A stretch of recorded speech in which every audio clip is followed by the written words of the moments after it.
বৈষম্য বিরোধী আন্দোলনের সময় গত ৫ আগস্ট রাজধানীর চানখারপুলে ছাত্র জনতার ওপর গুলি করে হত্যার ঘটনায় মানবতা বিরোধী অপরাধের অভিযোগে পুলিশের কনস্টেবল ইমাম হোসেন ইমনকে গ্রেফতার দেখিয়ে কারাগারে পাঠানোর নির্দেশ দিয়েছে আন্তর্জাতিক অপরাধ ট্রাইব্যুনাল।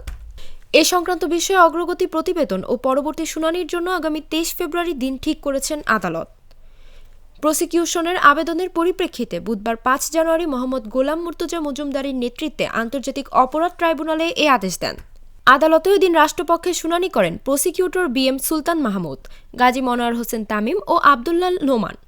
এ সময় উপস্থিত ছিলেন প্রসিকিউটর আব্দুর সোবহান তরফদার, তারেক আবদুল্লাহ ও তানভীর হাসান জোহা।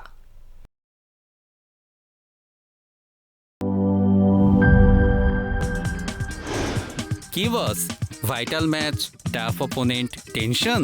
কাম অন ব্রো, অপোনেন্টকে নিয়ে ভাবার সময় আছে। আসল অলরাউন্ডারের কাজই তো হলো যে কোনো টাফ সিচুয়েশনে টিমকে অলরাউন্ড প্রোটেকশন দেওয়া।